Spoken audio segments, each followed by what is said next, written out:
বাড়ি, তাই তো আপনাদের বাড়ি? নীরব এলাকা, আবাসিক এলাকা, বাড়ি পরিবেশের মধ্যে।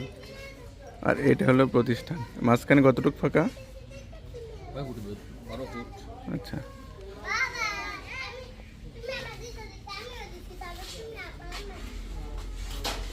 এই যে রিক্সা তৈরি করে, তাই তো? নাকি মেরামত করে?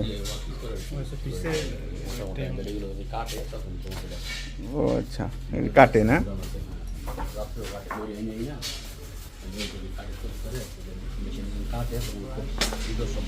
এটা দিয়ে কাটে।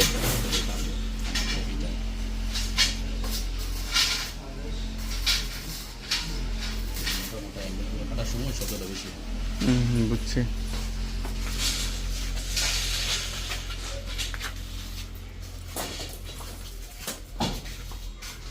আপনি এনাদেরকে আগে বলছেন? হ্যাঁ, তখন কি বলছে? হ্যাঁ, এবং ওই বিভিন্ন হুমকি দিয়ে উল্টা বরং সামান্য মামলা দিয়েছিল উল্টা। পরে তদন্ত কর্মকর্তা এসে দেখে উনি পরামর্শ দিয়েছে যে আপনি কী করেন। ও এরা উল্টা অনেক মামলা দিছে বলার পরে মানে বল দেখায়। পরে তদন্ত কর্মকর্তা যে আসছিল উপজেলা থানা থেকে আইসা পরে বলল উনি দেখে যে আপনি পরিবেশ অধিদপ্তরে একটা অ্যাপ্লিকেশন করেন। উনি আমাকে পরামর্শ দিয়ে গেছে। ঠিক আছে। এগুলো তো সব ঘর বাড়ি না? বসবাস বাড়ি।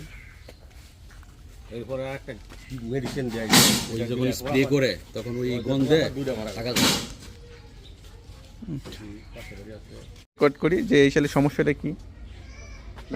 আপনারা নিজেরা তো পাশাপাশি থাকেন, আপনারা এটা সমস্যার সমাধান, এই যে মানুষের সমস্যা হচ্ছে এগুলো তো তারা মনে করেন রাত্রে যে ফাংশনটা রাত্রে তো চালাই না, রাত্রে যে চালাই না, ওই যে জিজ্ঞেস করেন লোক আছে রাত্রে তো আমার ওয়ার্কশপ চল না, দিনের বেলায় তো স্যার ক্ষতি হওয়ার মতো না চালান না। কিন্তু এখানে যে আমাদের এখানে যে ভিডিওগুলো পাঠাইছে, ছবিগুলো পাঠাইছে, এটা আগে যে হ্যাঁ বলছিল যে রাত্রের কথা, রাত্রে তো মনে হয় হয়তো 8টার পরে কোনো দোকান চালাই না।